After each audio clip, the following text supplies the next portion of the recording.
నా మాట ఆలకించండి,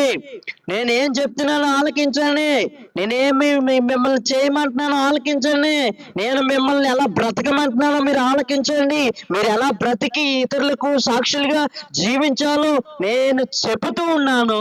ఆలకించండి అంటూ ఉన్నాడు. ఒక మనిషి ఎలా బ్రతకాలో తెలియాలంటే గనక తెలియచేసేదే జీవ గ్రంథం. ఎవరైతే దేవుడి మాట విని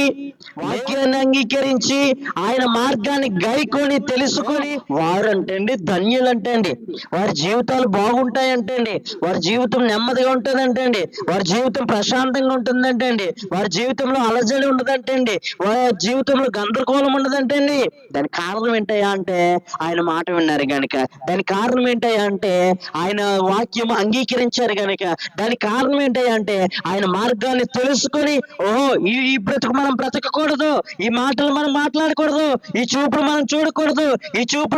చేతలు మనం చేయకూడదు, ఇటువంటి అపవిత్రమైన స్థలాలకు మనం వెళ్ళకూడదని దేవుని యొక్క మార్గంలోనికి, దేవుడి యొక్క పరిశుద్ధతలోనికి, దేవుడి యొక్క పవిత్రమైన చూపు, పవిత్రమైన మాటలు, పవిత్రమైన స్థలాలకు వెళ్ళడానికి నువ్వు ఇష్టపడినప్పుడు దేవుడు అంటున్నాడు, మీ జీవితాలు ధన్యమవుతాయ్యా.